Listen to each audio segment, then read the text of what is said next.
Bienvenidos, bienvenidas.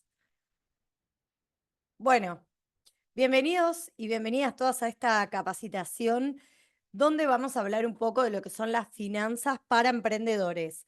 Me imagino que si están acá es porque tienen algún emprendimiento o tal vez no lo tengan, pero tienen ganas de emprender, no ya, tal vez en un futuro, pero yo creo que les van a ser de utilidad. Vamos a hablar un poco acerca de lo que son las finanzas, vamos a ver algunas herramientas también. Vamos a interactuar a través del chat, que es la única manera que tenemos bajo esta modalidad, pero la idea es que yo voy a ir avanzando, les voy a compartir una presentación y que ustedes puedan ir haciendo las consultas a través del chat. Yo cada tanto voy a chequear si hay preguntas, si hay consultas, así, bueno, puedo ir respondiendo. Igualmente, al finalizar la presentación, también voy a dejar un espacio para que puedan hacer preguntas, ¿sí?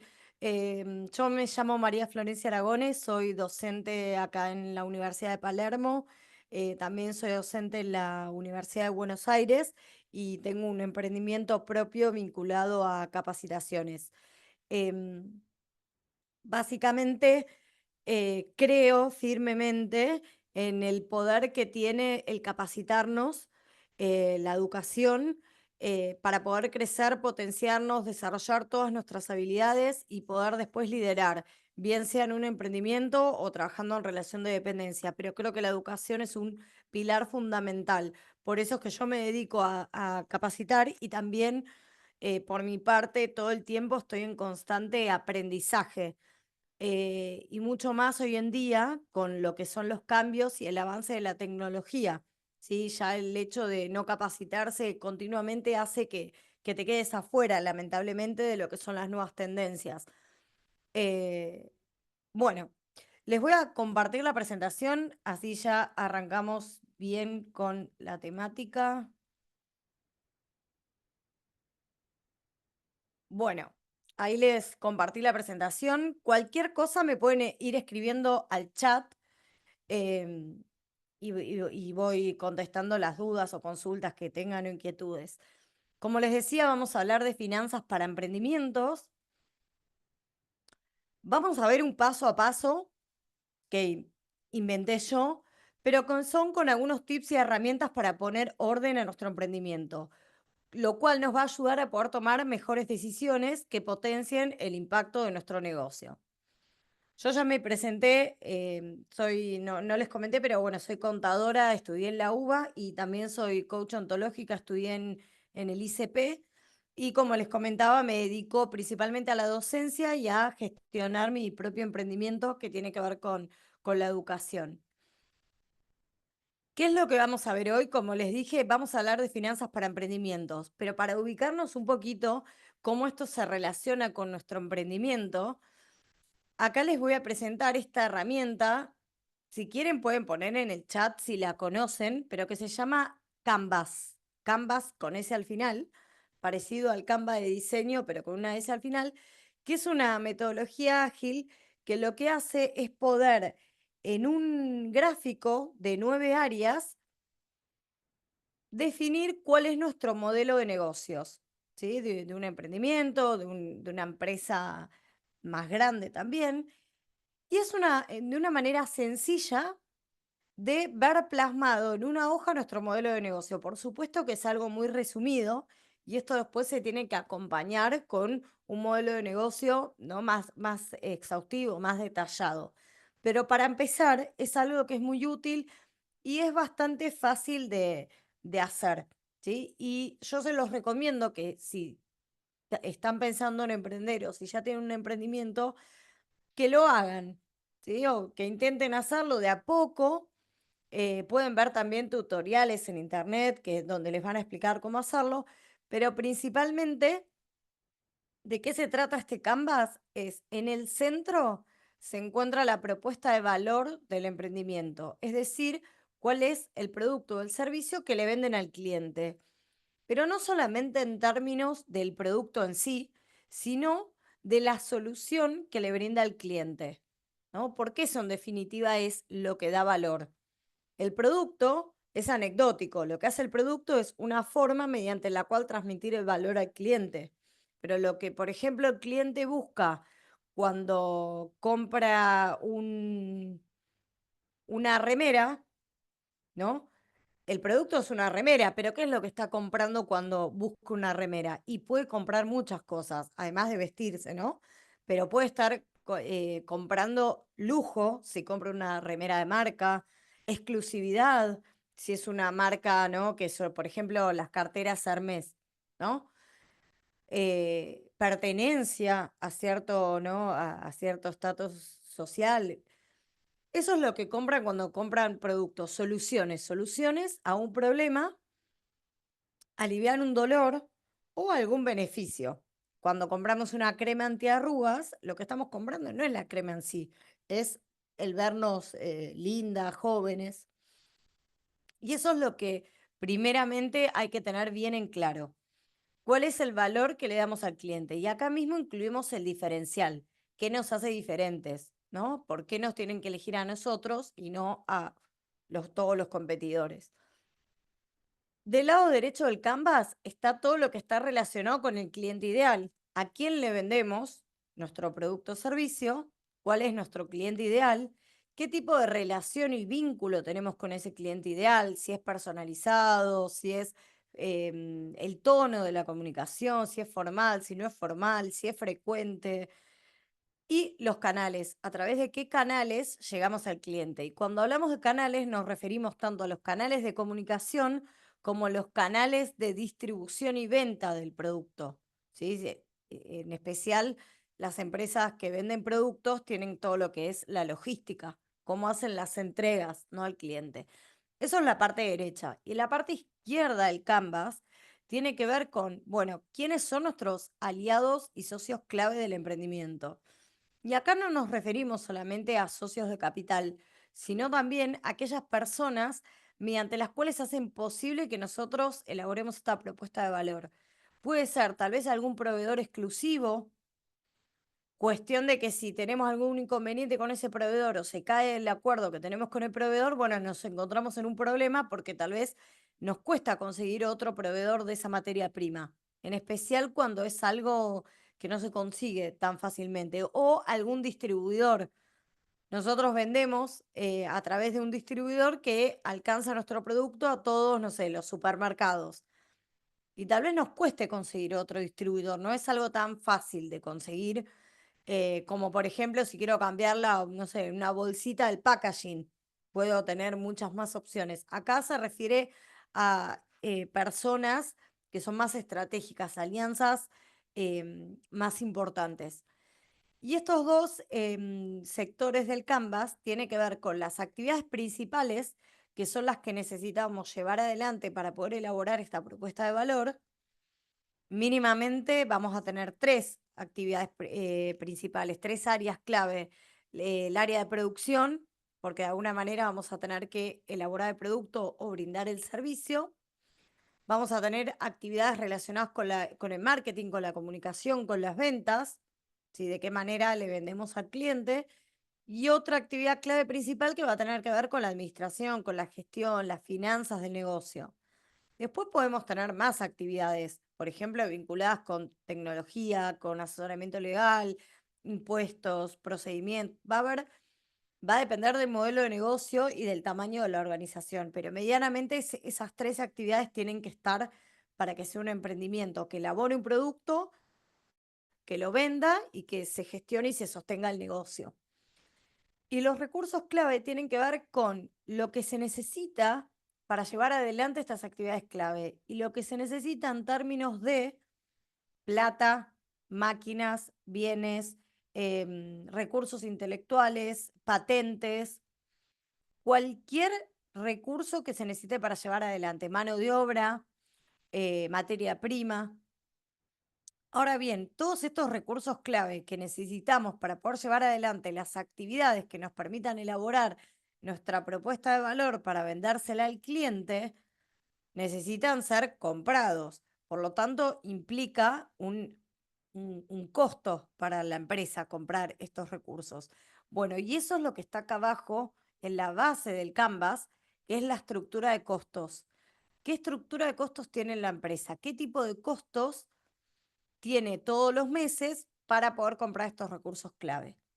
Y por el otro lado están los ingresos, porque estos costos los va a tener que financiar, ¿no? De alguna manera, a través de ingresos. Principalmente va a tener las inversiones de los socios, puede también tener financiamientos externos, por ejemplo, una entidad bancaria, una entidad financiera, y también las fuentes de ingresos legítimas que hacen a la principal actividad de la empresa, a la venta del producto o servicio, ¿sí? Y estas fuentes de ingresos pueden ser, pueden tener diferentes modalidades. Puede ser, por ejemplo, venta directa, venta mayorista, venta minorista, puede ser a través de la contratación de un servicio o de una membresía, de una suscripción. Puede ser de una única vez, cada vez que el cliente compra el producto, ¿sí? Eso lo va a definir el modelo de negocio de la empresa.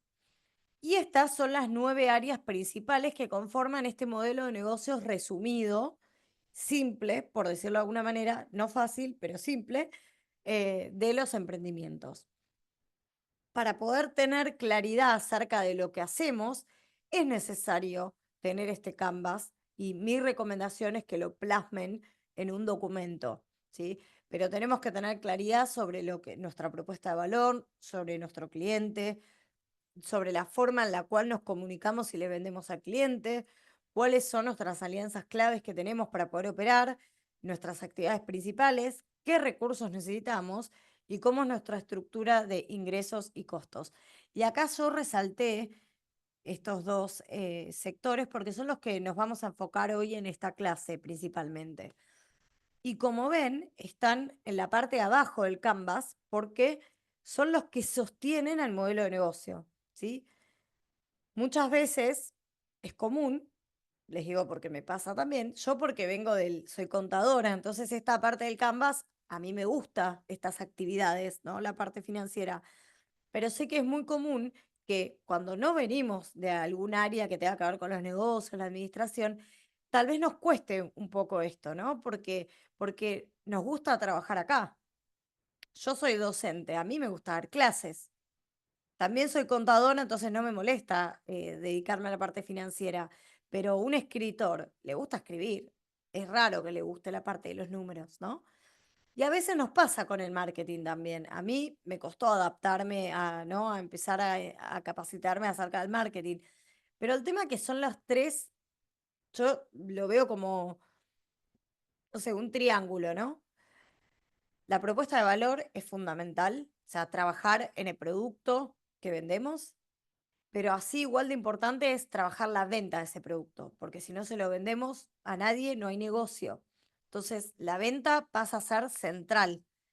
Y el tercer factor clave es la gestión, los números. Sin números no hay negocio, ¿sí? eh, los números tienen que, primero, son los que nos dan información para tomar decisiones, para hacer una planificación estratégica acerca del crecimiento del negocio y cómo hacer para generar la estructura que sostenga ese crecimiento. Entonces son los tres pilares fundamentales. Tener un producto o servicio que satisfaga una necesidad de un cliente es fundamental, tener una estrategia de marketing y todo lo que es un plan de ventas. Y el tercer aspecto fundamental es tener los números de negocio en orden, ¿sí? Tener una planificación financiera acorde y que acompañe el crecimiento del emprendimiento. Tres pilares fundamentales. Bueno, ya, a ver, esperen que voy a volver porque quiero ver si tienen dudas, preguntas, consultas, voy a ver el chat. Bueno, nadie escribió nada, pero aprovechen ahora si tienen alguna duda respecto al Canvas. Si lo tienen, si lo conocían.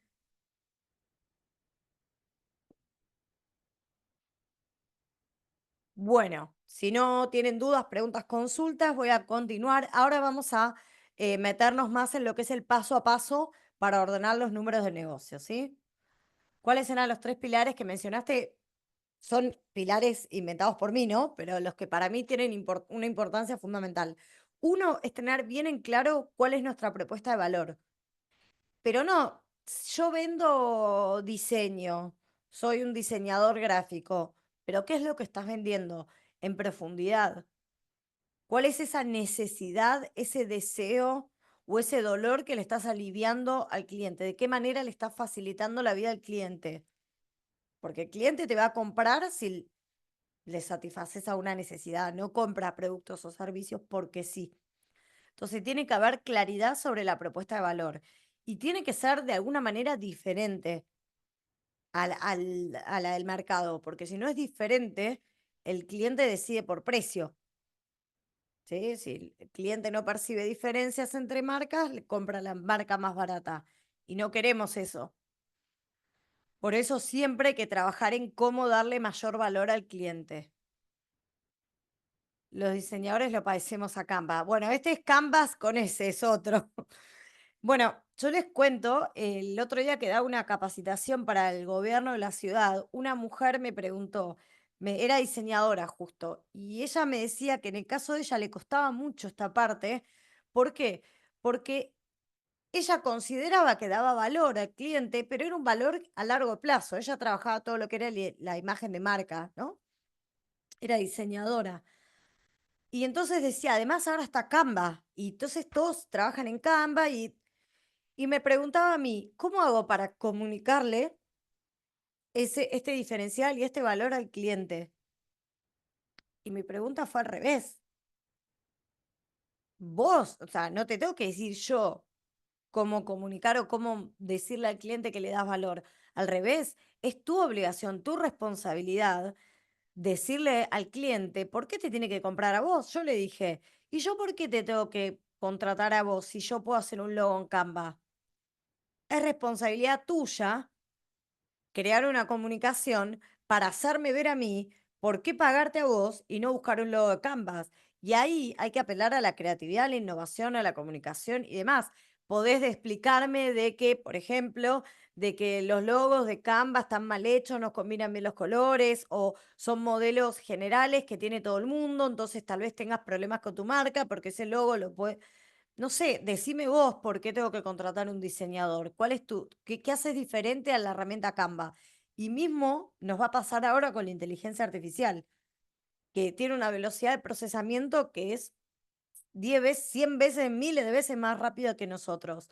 Bueno, ¿qué es lo que podemos aportar diferente? ¿De qué manera damos valor? Y de alguna manera nos tenemos que reinventar.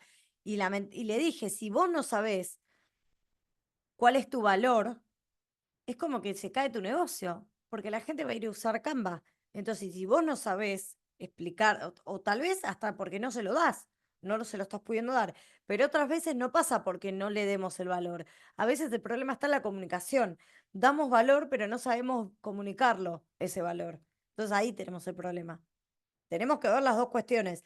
¿Realmente estamos haciendo algo diferente que da mayor valor o realmente la gente puede tener lo mismo en Canva? Si puede tener lo mismo en Canva, tenemos que buscar otra cosa, ¿sí? Ahora, si hacemos algo distinto que Canva, se lo tengo que comunicar al cliente. El cliente no tiene por qué saberlo, porque yo no soy experta en diseño.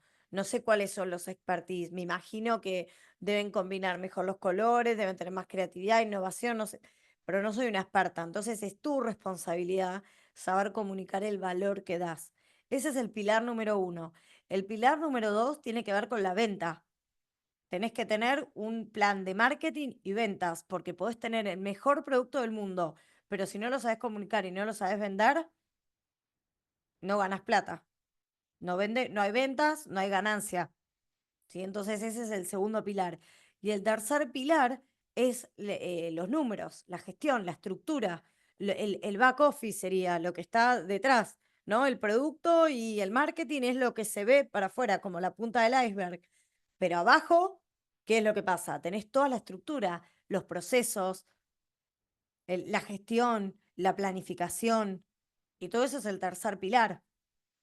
No podemos tener un negocio donde solamente producimos, vendemos, pero no tenemos estrategia o no tenemos procesos claros, porque seguramente si no tenemos procesos claros, no tenemos estrategia, estamos perdiendo potencial de crecimiento y muchas veces, y más en esta era donde a veces mucha gente se termina haciendo viral de una manera muy rápida, a veces hasta impensado, ¿no? Se hace un reel, no sé qué, y de repente se hace viral y a veces no tenemos la estructura para sostener eso y nos dejamos pasar esa oportunidad. ¿Por qué? Porque no tenemos los procesos y la estructura para acompañar esa explosión, ¿no?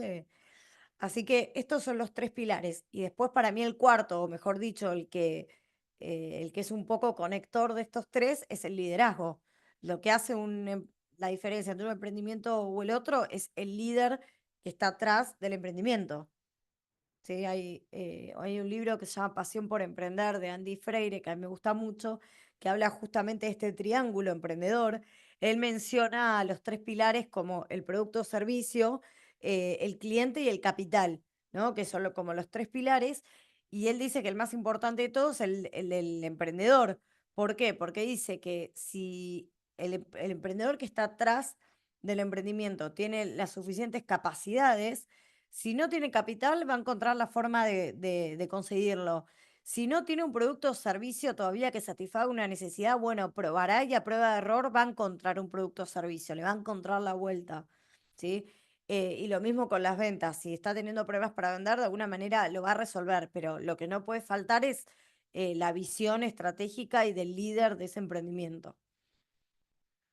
Utilizamos otra parte del cerebro, por eso cuesta mucho el tema finanzas, sí, porque luego lo hizo mi hija y ahí no hay discusión. Ayer me llegó un logo de ahí para implementar. Sí, bueno, todavía la IA no está muy ducha con todo lo que son imágenes y demás, pero bueno, todos nos vemos, entre comillas, como amenazados, porque de alguna manera cambian las reglas del juego, ¿no? Cuestiones que antes se hacían de manera manual, ahora pasamos a tener una herramienta que tiene una velocidad de procesamiento que es impresionante. Entonces tenemos que esto no implica que tampoco pasarnos para el otro lado de nos vamos a quedar todos sin trabajo, nos asustamos, se va a acabar el mundo, pero sí es buen momento para frenar y repensar y reinventarnos, ¿sí?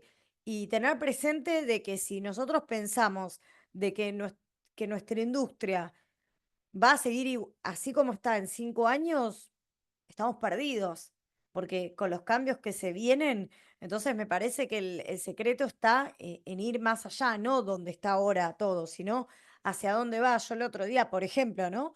Me puse a leer y mismo estaba con ChatGPT y empecé a preguntar, ¿cómo va a ser la industria de la educación en el futuro con la IA?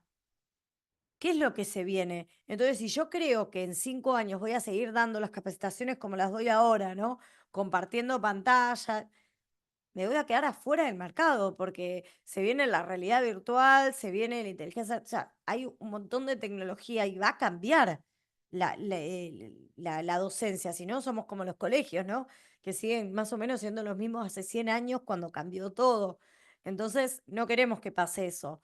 Por lo tanto, está buenísimo que empecemos a ver qué es lo que, hacia dónde va la industria. Cada uno de ustedes maneja una industria diferente. Bueno, cómo la inteligencia artificial va a cambiar las industrias, qué es lo que se viene, qué es lo nuevo, como para irse preparando y adaptándose a los cambios, ¿sí? Pues si no, nos vamos a quedar afuera.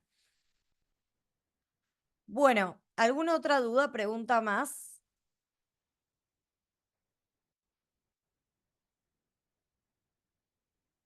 Bueno, les vuelvo a compartir, así nos metemos ya de lleno con el paso a paso. Bueno, el paso número 1 que identifiqué es primero, si queremos crear un emprendimiento, es pensar en el asesoramiento legal e impositivo. Puede ser en diferente orden, ¿no? Puedo empezar a diagramar la propuesta de valor de mi emprendimiento y después hacer la consulta, pero siempre es necesario una consulta con un consultor especialista. ¿Esto por qué? Para ahorrarnos problemas en el futuro. Tenemos que tener una consulta con un abogado para ver cuestiones que tengan que ver con si voy a tener un emprendimiento y voy a ser monotributista, va a ser algo más chico o si quiero crear una sociedad, ¿no? Entonces, buscar a alguien que me asesore acerca de las diferentes alternativas y cuál me conviene más según los objetivos, ¿no? Y también para registrar la marca, que es fundamental también. Eso desde el punto de vista legal. Y desde el punto de vista impositivo, bueno, ver qué tipos de impuestos nos corresponde pagar siendo, ¿no? Siendo empresarios, siendo emprendedores. Y también va a depender si vamos a tener o no empleados. Porque si tenemos personal acá que va a trabajar en nuestro emprendimiento, también tenemos que tenerlo en cuenta y tener asesoramiento impositivo. Bueno, acá le agregué también que nos asesoren acerca de las leyes comerciales, laborales, tributarias que rigen en tu negocio.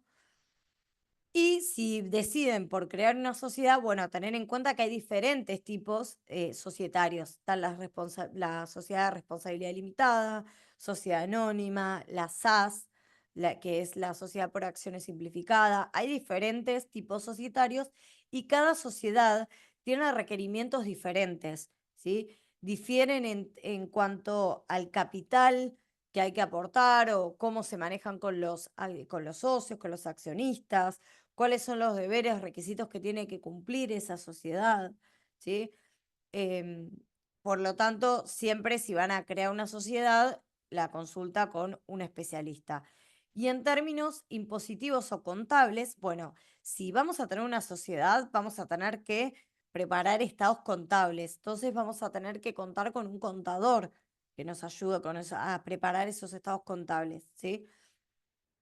Ahora, si no constituimos una sociedad, bueno, tenemos dos opciones. Nos podemos inscribir en el monotributo, que es un régimen más simplificado para pequeños contribuyentes, y si no está la opción de inscribirnos en el régimen general y aportar a autónomos. Ahora les voy a contar un poquito cuáles son las dos diferencias. Por lo general, digo por lo general porque no es, hay algunas veces que tal vez no convenga, pero por lo general siempre conviene arrancar con un monotributo porque es algo más sencillo y tiende a ser más barato, ¿sí? Que el otro régimen. ¿Por qué? Porque en el monotributo se paga una cuota fija todos los meses y esa cuota incluye varios impuestos ya integrados en ese monto. Está el IVA, el impuesto al valor agregado, ¿no? El impuesto a las ganancias y también todo lo que es la obra social y la jubilación. Y es más simple, ¿no? Porque pagamos una cuota fija todos los meses y ya tenemos esos cuatro impuestos abonados. Si ustedes, además de trabajar o tener un emprendimiento, trabajan en relación de dependencia, está bueno porque hay una parte del monotributo que no pagan, el componente impositivo, es decir, esta partecita de acá, perdón, esta de acá, de obra social y jubilación. ¿Por qué no pagan? Y porque si ustedes trabajan en relación de dependencia, ya van a estar aportando para la jubilación y la obra social. Por lo tanto, solo van a pagar por estos dos impuestos, ¿sí? ¿Y cómo se maneja el monotributo? Bueno, hay una escala con categorías, donde en esa escala se las voy a mostrar mejor, más fácil.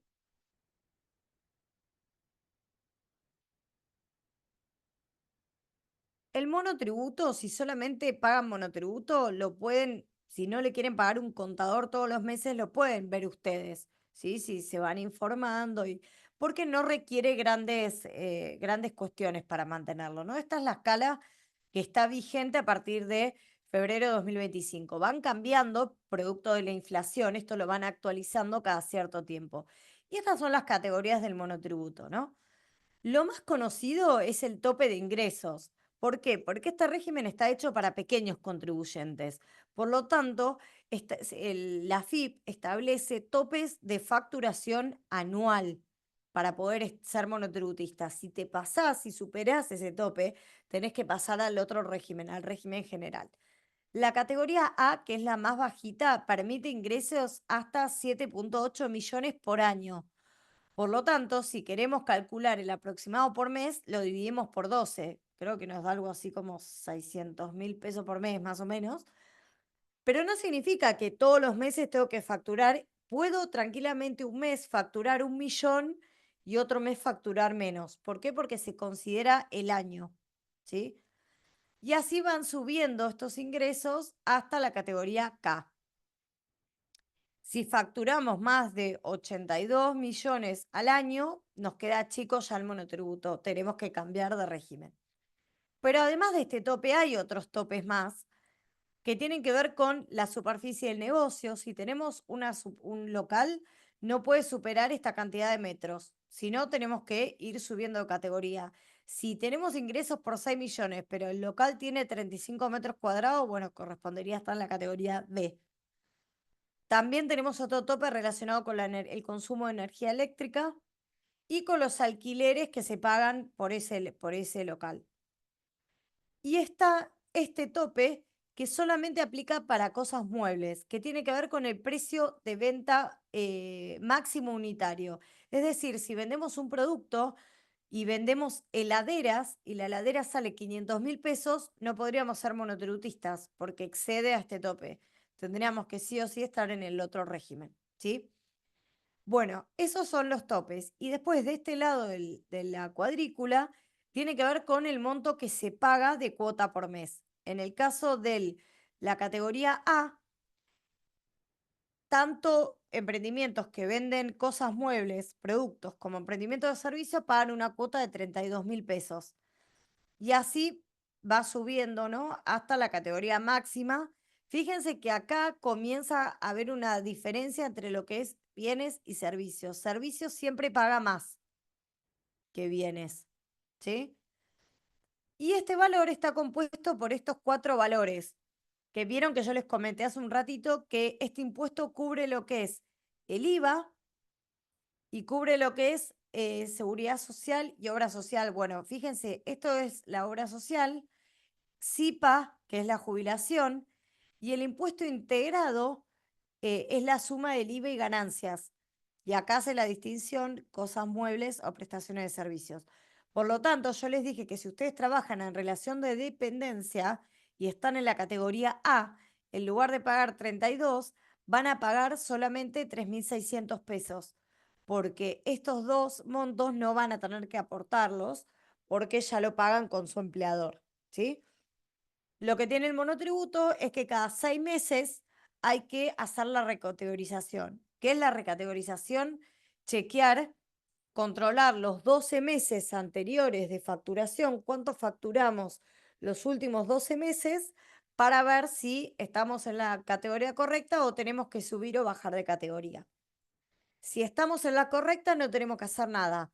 Ahora, si tenemos que subir de categoría, hay que hacerlo a través del portal de AFIP o bajar de categoría también, ¿sí? Bueno, dejo de compartir un poco para ver si hay dudas. Ay, ¿no vieron ¿no vieron el cuadrito que les mostré del monotributo? Mm, Esperen. Ah, pero yo les había compartido pantalla. Bueno, acá se los muestro. Ahí, ahora sí lo están viendo. Les vuelvo resumido lo que les dije antes. Estas son las categorías del monotributo, los ingresos anuales permitidos por categoría, la superficie máxima del local, la energía eléctrica, los alquileres que pagamos por ese local. Precio unitario máximo es hasta el monto que podemos vender por unidad de producto. Y esto es lo que les mencionaba, el impuesto integrado de bienes o de servicios, que este valor incluye IVA y ganancias. Y la suma de estos 3 valores suman la cuota del monotributo, que es 32.000 pesos. Si sumamos los 16 de aporte de obra social más los 11 de jubilación y 3.600 de IVA y ganancias, llegamos a los 32. En las primeras categorías, la cuota es la misma para emprendimientos que venden productos o servicios, pero ya más adelante cambia. Servicios paga más, ¿sí? Y este cuadrito se va actualizando cuando hay cambios de inflación. Por lo tanto, si ustedes están arrancando con un emprendimiento, por lo general les conviene adherirse al régimen del monotributo. Y de esa manera cumplen con estos 4 impuestos. Ahora bien, además del monotributo, hay otro impuesto más que tenemos que pagar que se llama ingresos brutos, que es un impuesto que es provincial. Es decir, cada provincia tiene su jurisdicción, su normativa con este impuesto. Y muchas veces nos lo olvidamos. Creemos que adhiriéndonos al monotributo ya estamos. No, eso es una parte. También hay que tener en cuenta a este impuesto también. Esperen que les voy a volver a compartir la pantalla. Em, es este que les decía, se llama ingresos brutos. Ahora vamos a hablar de ingresos brutos, pero antes, vieron que yo les mencioné de que una opción era ser monotributista y la otra opción es el régimen general. Bueno, cuando facturamos más de los 82 millones que permite el régimen del monotributo, no podemos estar, nos excedemos del régimen, tenemos que pasar al régimen general. ¿Y el régimen general qué implica? Que nos tengamos que inscribir en autónomos. Autónomos es un régimen que tiene que ver con la seguridad social, ¿sí? También es un monto fijo que se paga todos los meses como el monotributo, pero solamente cubre lo que es jubilación. Lo que es obra social tenemos que pagarlo aparte, tenemos que contratar una obra social porque no está incluida como en el monotributo. Y además tenemos que tributar el impuesto al valor agregado, es decir, el IVA, y tenemos que hacer presentaciones mensuales de IVA todos los meses. Y de manera anual tenemos que calcular el impuesto a las ganancias. Como ven, este régimen es más complejo que el monotributo. Por lo tanto, si estamos en este régimen ya sea por el nivel de facturación o por el modelo de negocios en sí, o porque quedamos afuera del régimen, tenemos que tener un contador que nos ayude, ¿sí? a hacer todas estas liquidaciones y declaraciones juradas. Esto es lo que respecta a este impuesto que es nacional, que tiene que ver con el monotributo o el régimen general de autónomos. Pero como bien les dije, también tenemos otro impuesto que es ingresos brutos. ¿Cómo sabemos qué régimen de ingresos brutos nos corresponde? Bueno, por eso la consulta al contador. El contador nos va a asesorar sobre el régimen. De manera así resumida, les cuento que hay muchos regímenes de ingresos brutos que dependen de cada provincia. En cada hay dos opciones. Hay un régimen simplificado de ingresos brutos que es parecido al monotributo, que también tiene las categorías, de hecho coinciden los montos con la categoría del monotributo y se paga de manera bimestral la cuota. Es para pequeños contribuyentes. Y después está también el régimen general de ingresos brutos cuando quedamos afuera de ese régimen simplificado. En Buenos Aires está la opción de tener un monotributo unificado, que eso es buenísimo porque es mucho más simple. En la cuota del monotributo se le agrega también un monto que corresponde a ingresos brutos. Y también cada provincia tiene su régimen. ¿Qué es lo que pasa? Es fácil cuando vendemos en una sola provincia. Ahora, el problema está cuando vendemos a diferentes provincias. ¿Por qué? Porque la elección del régimen tiene que ver con a dónde está tu cliente, a dónde le estás vendiendo tu producto o servicio, pero también con tu domicilio. Por ejemplo, si tu domicilio de operaciones está en Buenos Aires y vos le vendés a Cava, están siendo parte de dos jurisdicciones, Buenos Aires y Cava. Entonces ahí no puedes estar en un solo régimen. No te corresponde ni Buenos Aires ni tampoco Cava. ¿Por qué? Porque hay participación de dos jurisdicciones.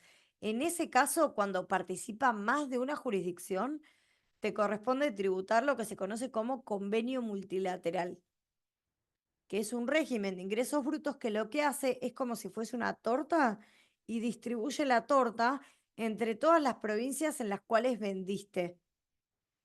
Y es un régimen que es complejo porque se calcula con coeficientes. Bueno, es algo que es más complicado. Por lo tanto, si a ustedes les corresponde pagar convenio multilateral porque venden en diferentes provincias, tienen que tener un contador porque hay que hacer declaraciones juradas todos los meses para presentar, ¿sí? Em, Siempre, siempre, siempre conviene registrarse en todos los impuestos porque si no se registran, van a ver que seguramente les empiecen a retener mucha plata, ya sean las billeteras virtuales o los bancos, van a empezar a ver que les retienen plata en conceptos de impuestos Bueno, eso seguramente es porque no están inscriptos. Si ustedes ven que les están reteniendo IVA y impuesto a las ganancias, es porque no están inscriptos en el monotributo. Entonces, inscríbanse, porque lo peor es que les terminan cobrando de más, porque empiezan a aplicar alícuotas máximas y van a terminar pagando más, ¿sí? Eso por un lado. Y por el lado de ingresos brutos es un régimen que por más de que estén inscriptos, les van a seguir reteniendo igual. Cada vez que hacen una operación, van a ver algo que dicen retenciones IRCREV o retenciones ingresos brutos. Bueno, ¿qué es lo que pasa? Si ustedes no están inscriptos en el impuesto, les van a poder retener alícuotas máximas, pero además van a perder toda esa plata, porque no la van a poder recuperar. En cambio, si ustedes están inscriptos en el impuesto, todas esas retenciones que fueron teniendo se las van a poder descontar del impuesto que van a pagar. Es una manera de no perderlas. Por lo tanto, siempre conviene estar inscripto como corresponde en todos los impuestos y aprovechar todos los beneficios o deducciones que la norma nos permita. ¿Sí? Esa es la mejor estrategia.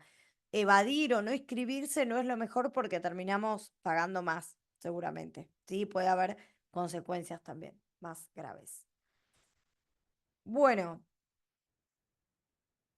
si venden en más de una provincia, les corresponde, como les decía, convenio multilateral.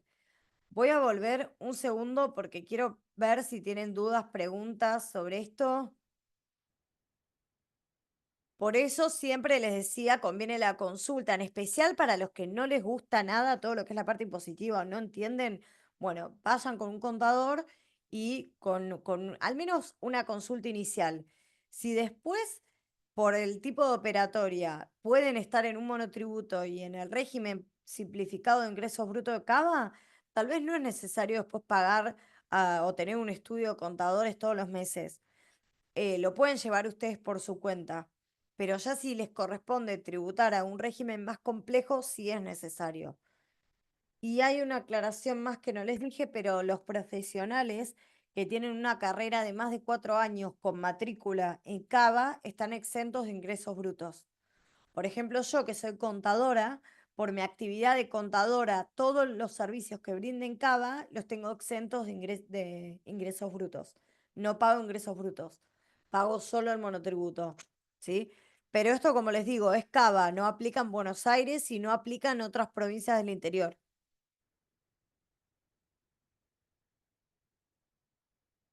Si se vende a otro país, esto hay que hacer bien la consulta porque hay un montón de exenciones, pero no se paga ingresos brutos.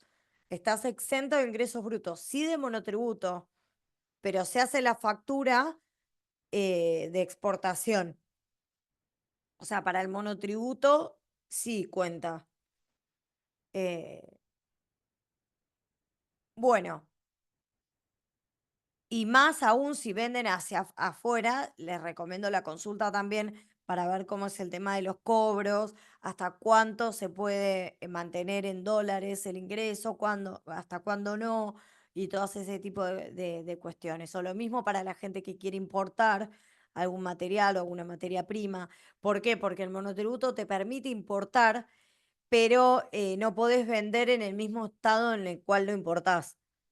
Es como que lo tenés que transformar de alguna manera. Por eso, siempre cuando son actividades así más complejas, una buena consulta los va a ayudar un montón.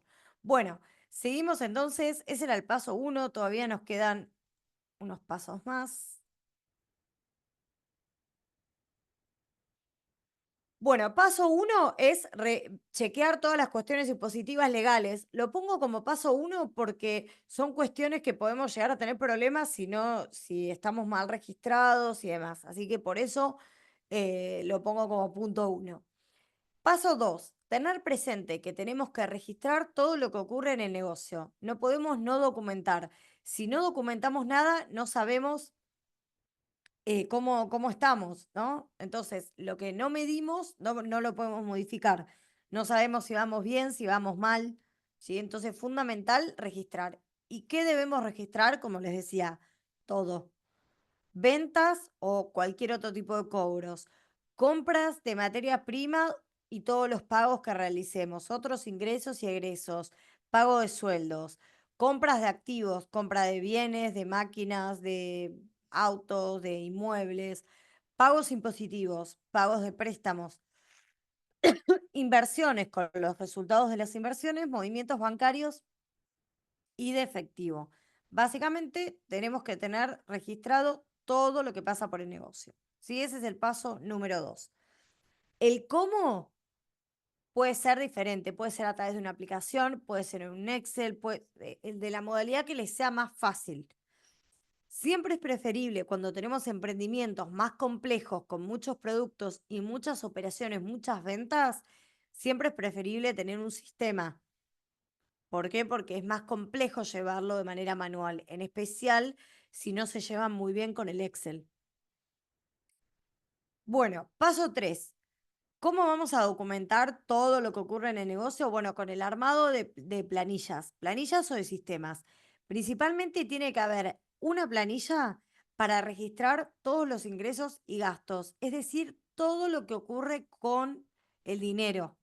Es una planilla financiera que además después podemos utilizarla para presupuestar y para planificar a futuro, para estimar ingresos y egresos futuros. Y eso me permite ver, bueno, proyectar cómo va a ser el crecimiento del negocio.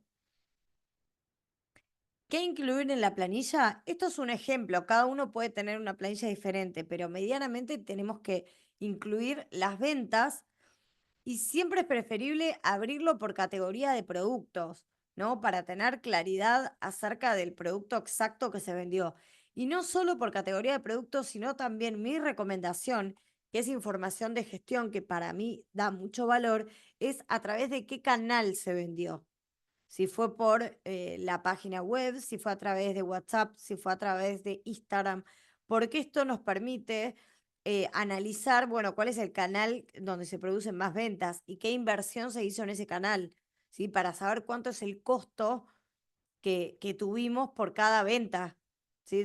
O el costo de adquisición de ese cliente. Bueno, incluir todas las ventas abiertas por categoría de productos o servicios y también por canal. Los costos fijos, hay que registrar todos los gastos que tuvimos todos los meses. Costos fijos se refieren a aquellos costos que pagamos independientemente de la producción. O sea, no importa si hubo ventas o no hubo ventas, tenemos que pagarlos igual. Por ejemplo, el alquiler de un local. Si tenemos un restaurante, no importa si estuvimos cerrados en Navidad o nos fuimos de vacaciones y estuvo cerrado el restaurante 15 días. El alquiler lo tenemos que pagar igual, ¿sí? Y tenemos que registrar los costos variables. Los costos variables, a diferencia de los costos fijos, son costos que sí tienen que ver con la producción y crecen o decrecen en función al nivel de producción. Es decir, por ejemplo, si vendemos, o en el caso del restaurante que les mencionaba, los costos variables son los costos de la comida, ¿no? Si vendemos 20 platos de milanesa, tenemos que comprar X cantidad de kilos de carne. Si vendemos 3 platos de milanesa, vamos a comprar menos carne, ¿sí? Varían en función de la producción y de las ventas. Y costos de única vez son costos que estimás que no tendrás el año que viene. Por ejemplo, no sé, cambiar la página web o costos puede ser hasta la compra de un bien de uso. Compro una máquina con la cual voy a utilizarla varios años. Es un gasto que no hago todos los años. Son costos de única vez. Ay, no sé por qué me vuelve para atrás.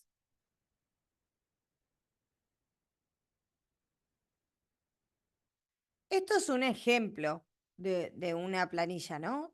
Anotamos la fecha en la cual se produjo la operación, qué tipo, ¿no? Si fue un ingreso o un egreso, en este caso fue costo de productos, esto era una empresa que vende ropa, ¿no? Entonces compró moldes para hacer carteras, pagó de manera con crédito, ¿no? Con tarjeta al proveedor tal, compró 3 unidades, cada unidad costaba 1.000, bueno, por lo tanto, pagó 3.000. Y esta fecha de cobro pago es como compró a crédito, ven que acá esto es una fecha de la operación y esta es la fecha del efectivo pago de la compra, ¿sí? Esto es anecdótico, pueden tener cualquier tipo de tabla de Excel o lo pueden hacer, como les decía, con un sistema, pero principalmente es ir anotando todos los movimientos que se van generando.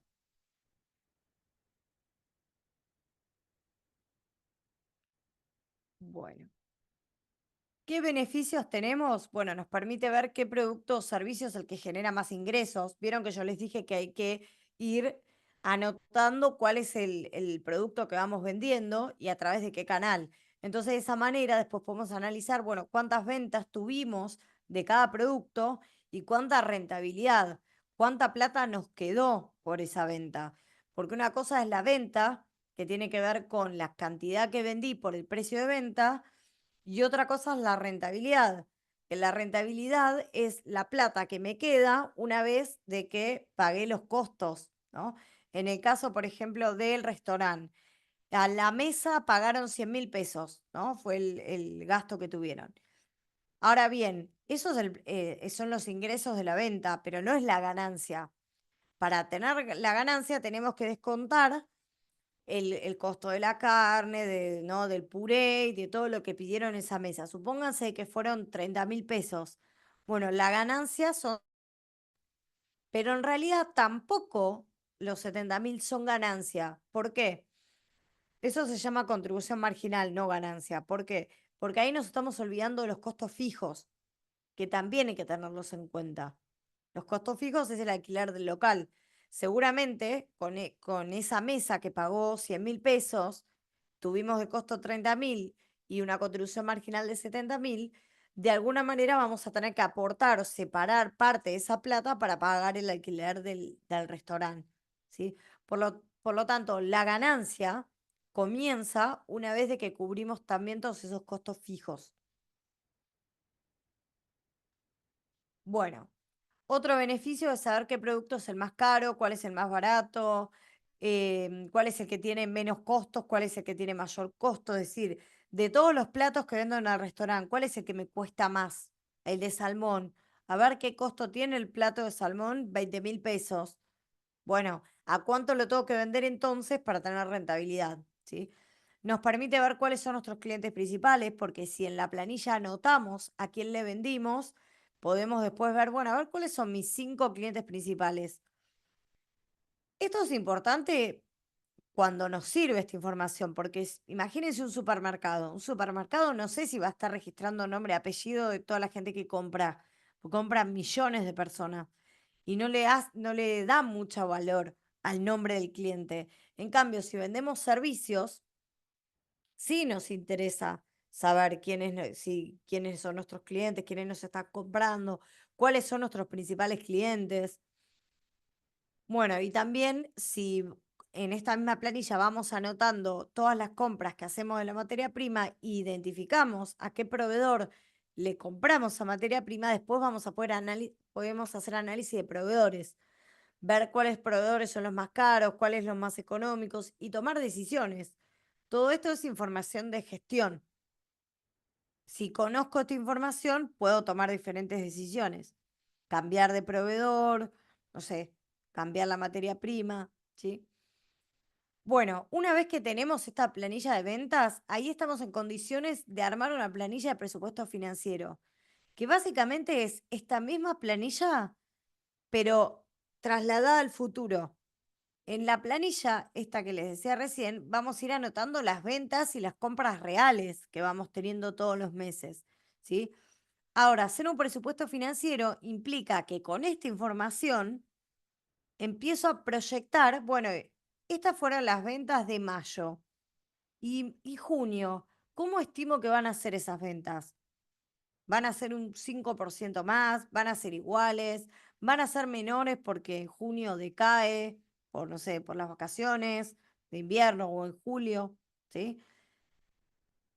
Básicamente el presupuesto es esto mismo, pero hecho a un año al menos. Cuando presupuestamos, por lo general los hacemos a un año, pero se pueden hacer a 3 o a 5 a largo plazo. Pero medianamente tratamos de estimar los 12 meses siguientes. ¿Por qué?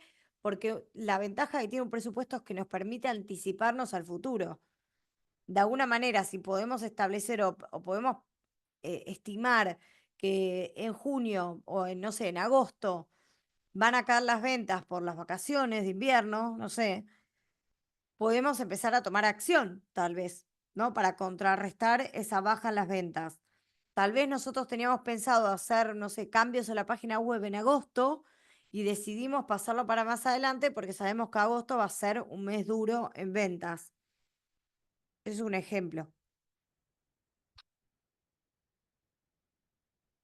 Bueno, ¿qué tiene que incluir esta planilla de presupuesto financiero? Bueno, partimos de las, como les decía, de las ventas reales y nos establecemos objetivos, ¿no? Siempre lo ideal es que cuando nos establecemos objetivos de venta, sean objetivos que sean alcanzables, pero que también de alguna manera nos desafíen, ¿no? A mejorar. Pero tienen que ser, sin dejar de ser viables, ¿sí? Y básicamente lo que hacemos es, a la planilla le estimamos estos aumentos en ventas, porque estimamos que vamos a vender más, y también vamos a tener en cuenta los aumentos en los precios, porque no vamos a vender seguramente al mismo precio de venta todo un año, ¿no?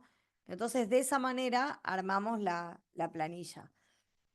Tomamos, al igual que hicimos con los ingresos, tomamos los costos del año anterior y los afectamos por la inflación.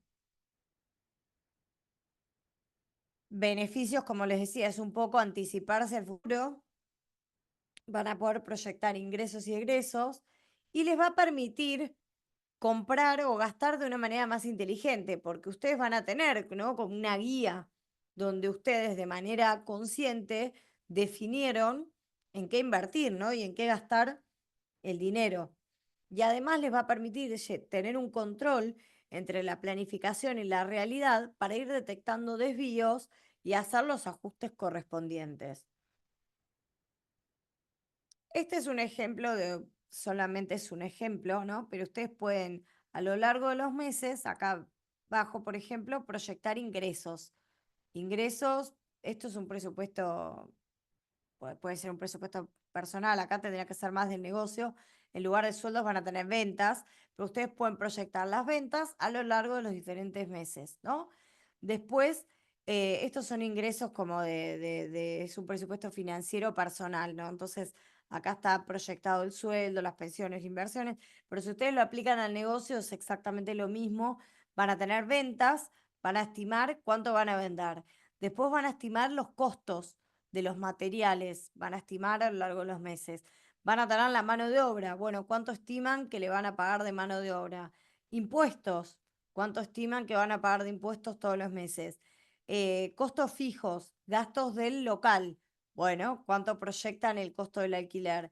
Luz, gas, y así con todos los gastos, ¿no? Teléfono, hosting, empleados, y van estimando hacia lo largo de los meses, ¿sí? Paso 5, o sea, paso 1, revisar las cuestiones impositivas, ¿no? Registrarnos en los impuestos correspondientes. Paso 2, empezar a adoptar la rutina de anotar todo lo que ocurre en el negocio, tener registro de todo. Paso 3, tener una planilla de ingresos y ventas, de ingresos y, perdón, y egresos. O sea, todas las ventas y todos los costos. Registrarlos. Paso número 4, empezar a hacer estimaciones futuras de ingresos y egresos. Animarme a, si no me animo a un año, lo puedo hacer a 3 meses, pero empezar a animarme a proyectar los meses siguientes. ¿Sí? Ese es de paso 4.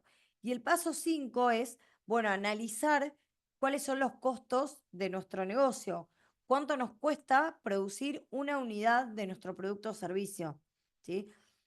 ¿Cuáles son los elementos que componen a los costos? Bueno, la materia prima, los materiales, la mano de obra, es decir, todo el esfuerzo humano necesario para elaborar el producto, para brindar el servicio. Y acá les puse incluir el sueldo emprendedor. ¿Y esto por qué?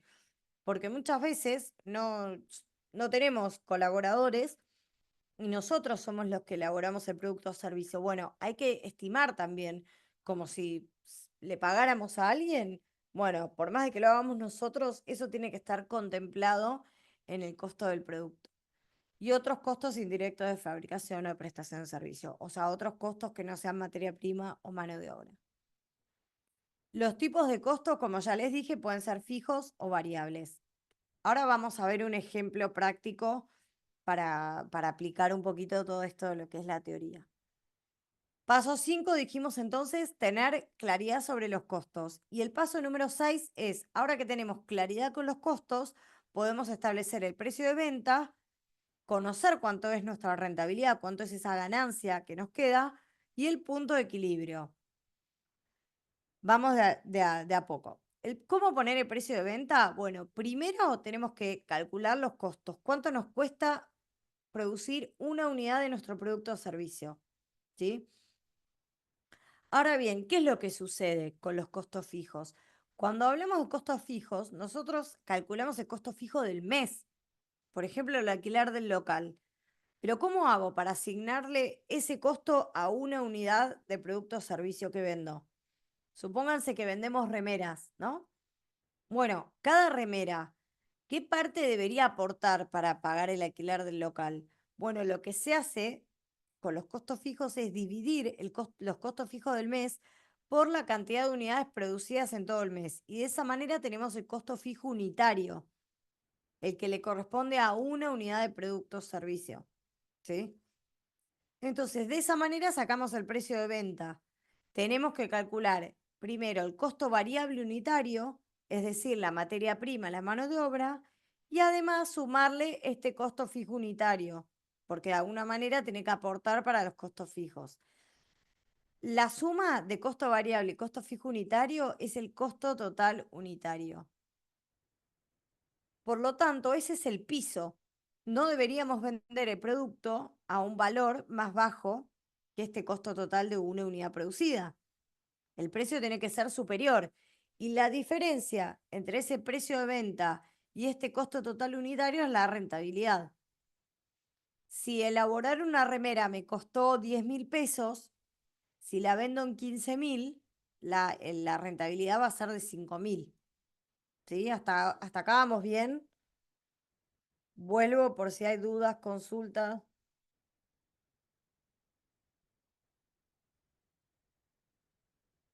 Bueno, ahí me preguntó María si tengo alguna planilla para registrar todo.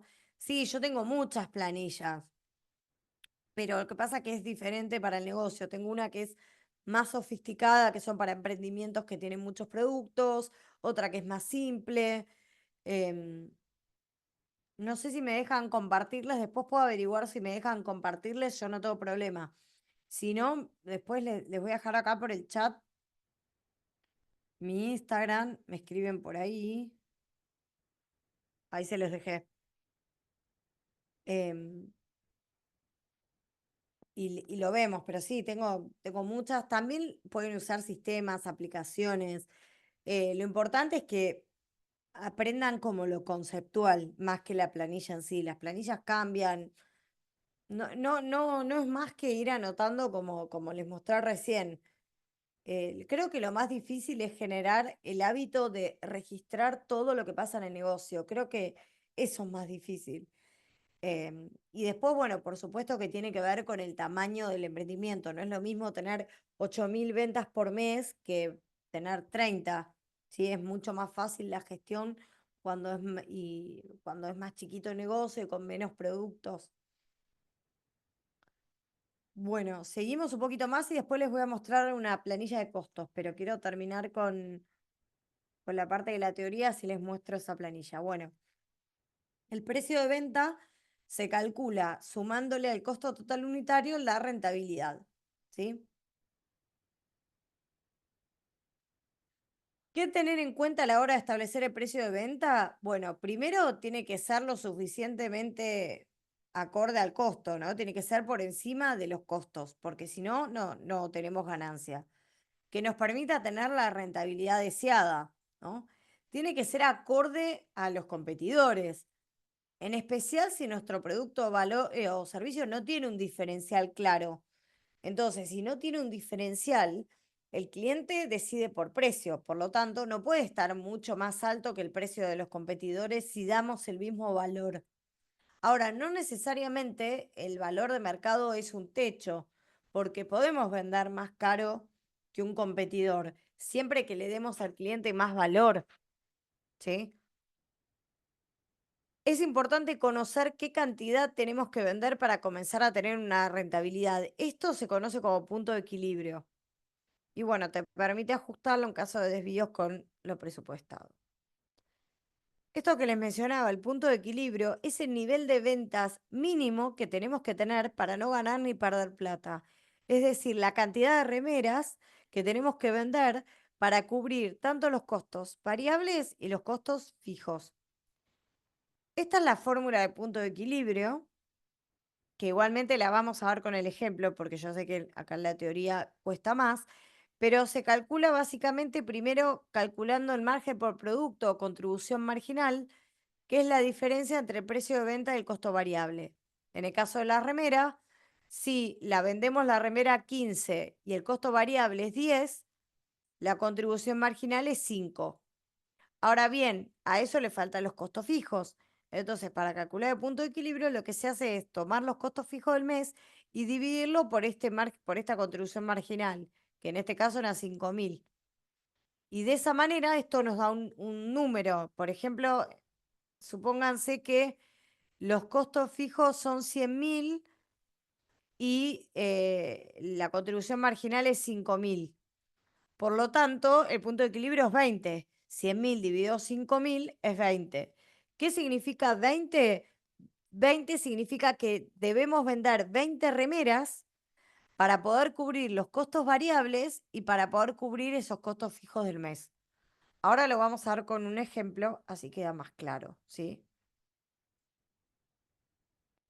¿Qué beneficios me da el punto de equilibrio? Bueno, me hace ver si mi negocio es viable o no. Porque si el resultado del punto de equilibrio son, no sé, 3.000 remeras y nosotros tenemos ventas de 20 por mes y no es muy viable. Al menos en esas condiciones.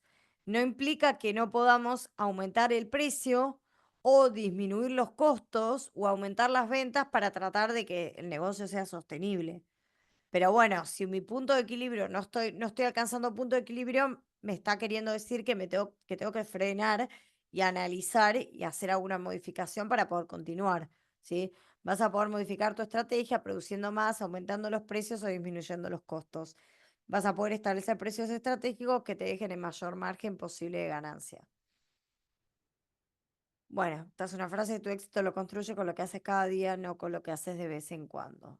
Por eso yo les decía que el secreto está en la constancia y en general el hábito de ir anotando todo lo que pasa en el negocio, porque después el resto no es complicado, es sumar, restar, multiplicar, dividir y no mucho más.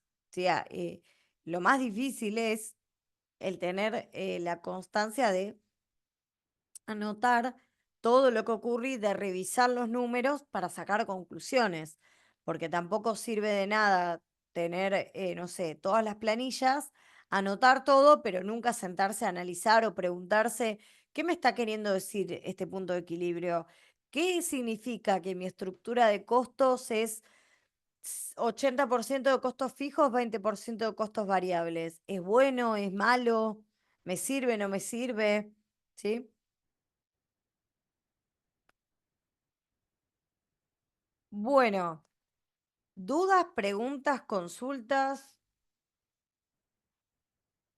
Lo que me queda es que les quiero mostrar un ejercicio para calcular los costos de un emprendimiento, de programa que mostraste esta planilla para cargar costos. Sí, sí, Gaby, ¿querés preguntarme?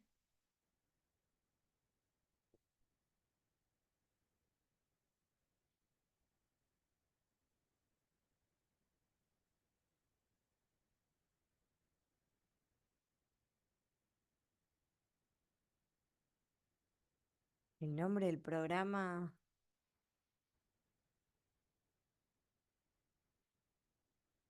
No sé qué programa mencioné. Ah, ¿de algún sistema te referís? No sé si es eso.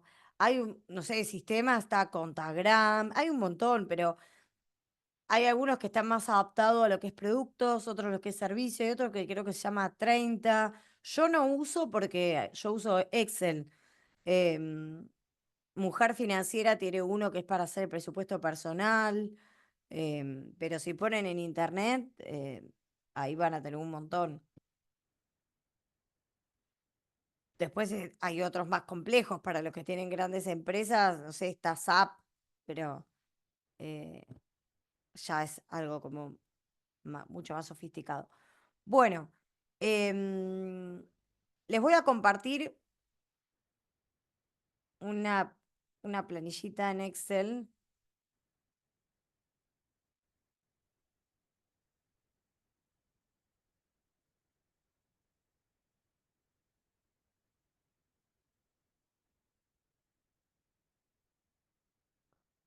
que yo uso con mis alumnos cuando ellos calculan los costos de los emprendimientos que hacen en los proyectos.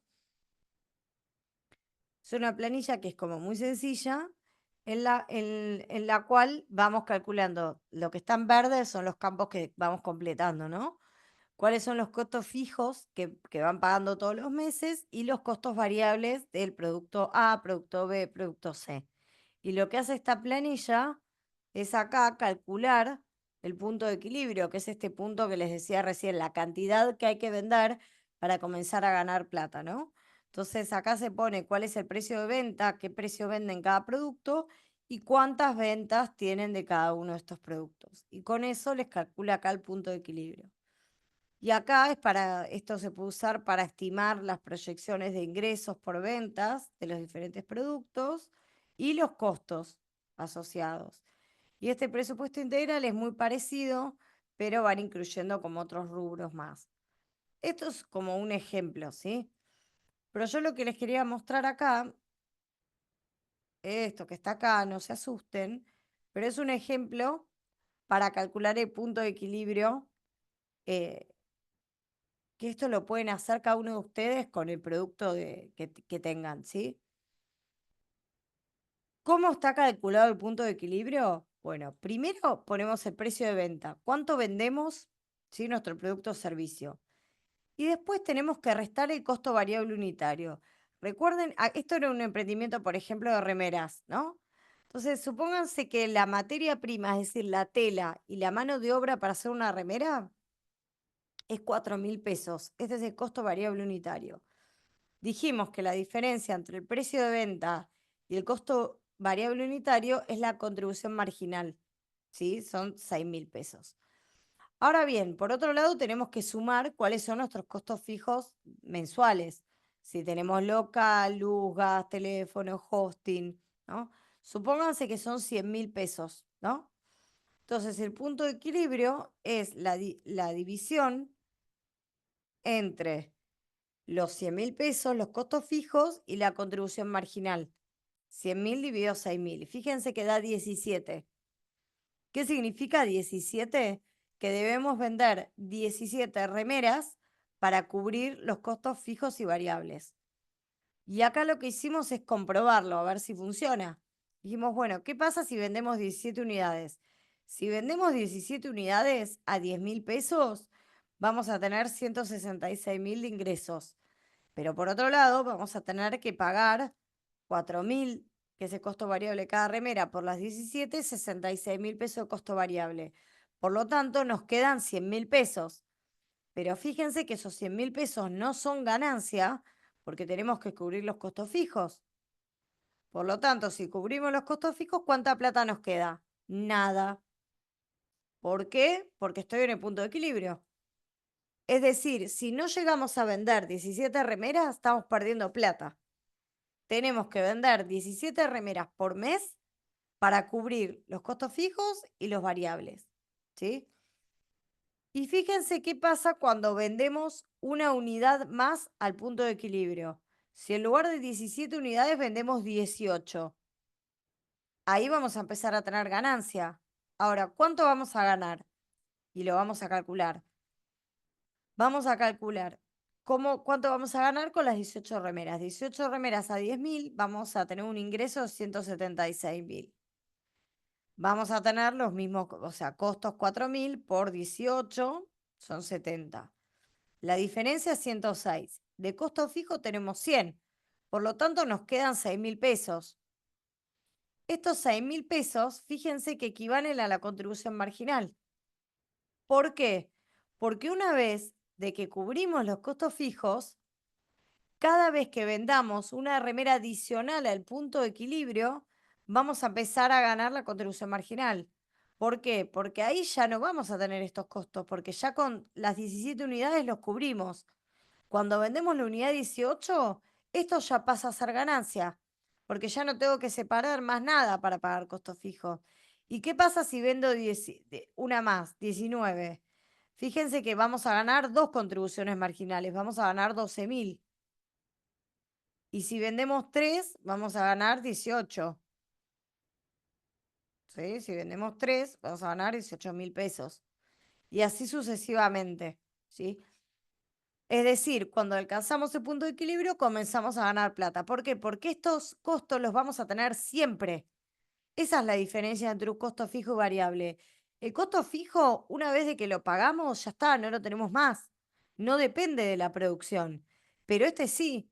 Por lo tanto, si vendemos 100 remeras, estos 4.000 se van a incrementar en la misma proporción, ¿sí? Porque vendimos 100 remeras, vamos a seguir necesitando la mano de obra de la persona que hace la remera y la tela.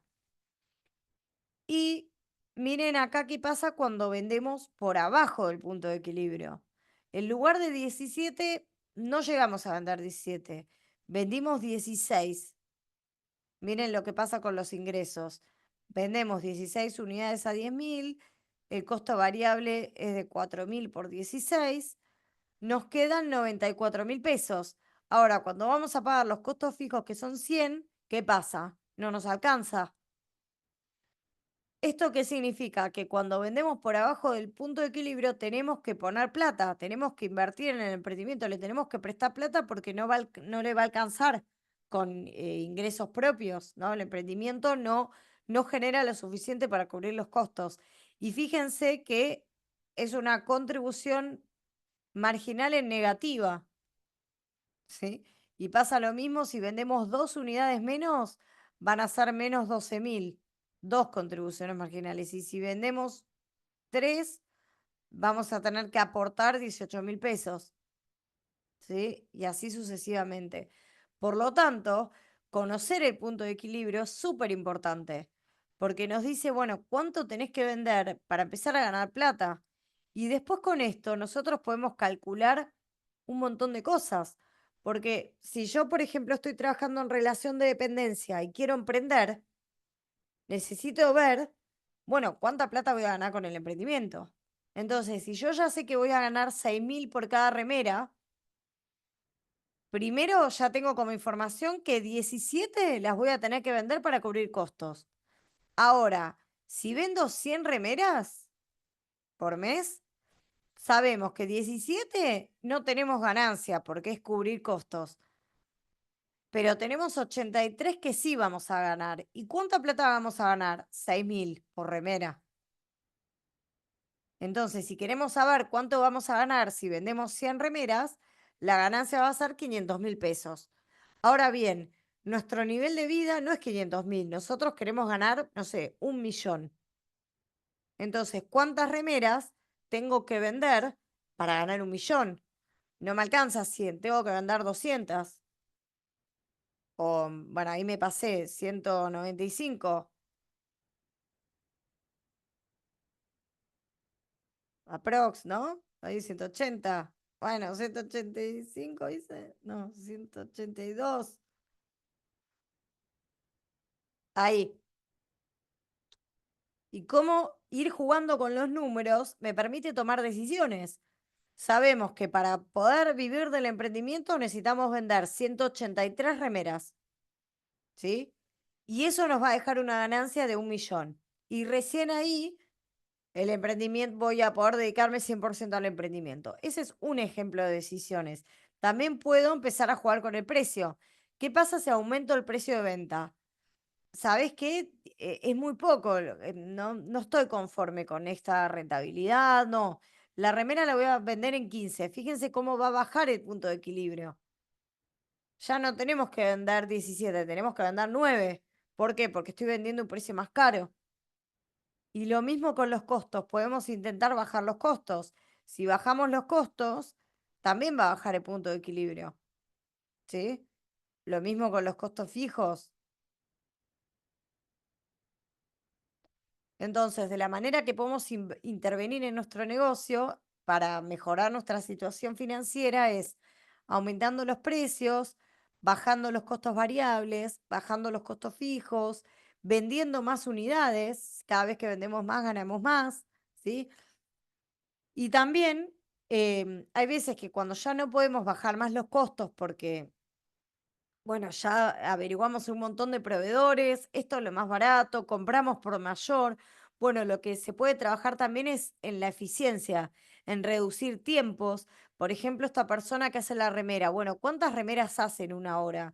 Supóngase que le pagamos, no sé, 4.000 pesos la hora. No es lo mismo que haga una remera en esa hora que haga tres. También podemos empezar a implementar tecnología o máquinas que nos ayuden a ganar tiempo o en eficiencia o a reducir la materia prima o el costo del packaging. Y tenemos que ver dónde reducimos. Tiene que ser algo que no le afecte la calidad al cliente, ¿no? Pero tal vez haya gastos innecesarios que hacemos y que tal vez el cliente no lo valora tanto. Aprender a, bueno, hacer las cosas de una manera más rápida, tener procesos que permiten estandarizar, trabajar más rápido, mejor, sin ineficiencias, sin desperdicios, ¿sí? Esa es otra. Hay un montón, infinidad de decisiones o de mejoras que se pueden dar producto de interpretar los números, ¿sí? Y bueno, y esto de acá no lo vamos a ver porque ya es como más complicado, pero esto es lo mismo que este punto de equilibrio, pero en el caso de que además de remeras vendamos otro producto más. Supongas acá yo les había hecho el ejemplo que además de remeras vendíamos pantalones. Entonces, ¿cómo cambia la fórmula de punto de equilibrio? Bueno, la única diferencia que tiene es que en esta parte, ¿sí? La contribución marginal la tenemos que calcular de todos los productos. Pero la diferencia es que el punto de equilibrio acá, en lugar de hacer costos fijos dividido contribución marginal, lo que se hace es dividido contribución marginal del producto uno por porcentaje de unidades producidas del producto uno más contribución marginal de producto 2 por porcentaje de producto 2. Lo que se hace es esto, es por ejemplo, si nosotros hacemos 60 remeras y 40 pantalones, cada uno tiene una participación de 60 y de 40%. Entonces se hace un punto de equilibrio combinado.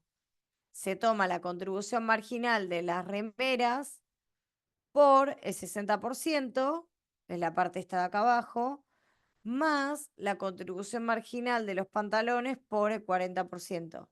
Pero da lo mismo, te termina dando un número, en este caso nos daba 11, ¿y qué es lo que significa? Cuando le aplicás el porcentaje del 60 y el 40, es un punto de equilibrio combinado, te dice que tenés que vender 7 remeras y 5 pantalones, ¿sí? En este caso, esto es solamente de un único producto. Es como más complejo porque hay más productos, pero la lógica es la misma. Lo que nos termina diciendo es cuánto tenemos que producir para cubrir los costos y empezar a ser rentables. Bueno, dudas, sé que pueden haber miles de dudas. ¿Cómo sería el P si vendo más de un producto distinto? Es eso que aclaré recién. ¿Sí?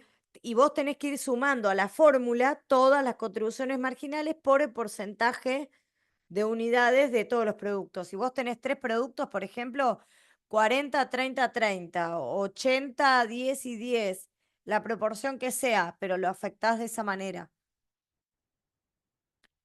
Igual siempre conviene cuando tienen multiproductos un sistema que lo calcule, una fórmula, para no hacerlo de manera manual. Imagínense si tienen 100 productos, no van a estar calculando la fórmula manual ustedes, el punto de equilibrio.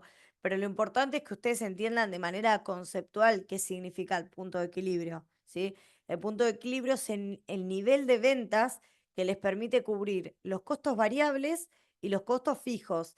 Y también tener presente cuando ponen el precio de venta, que el precio de venta tiene que cubrir tanto los costos variables como los fijos, porque tendemos muchas veces a olvidarnos de los costos fijos. Ah, decimos, la remera me costó 10.000. Bueno, la vendo en 20, gano 10. pero no es lo mismo el emprendimiento que tiene un local que el que no tiene local.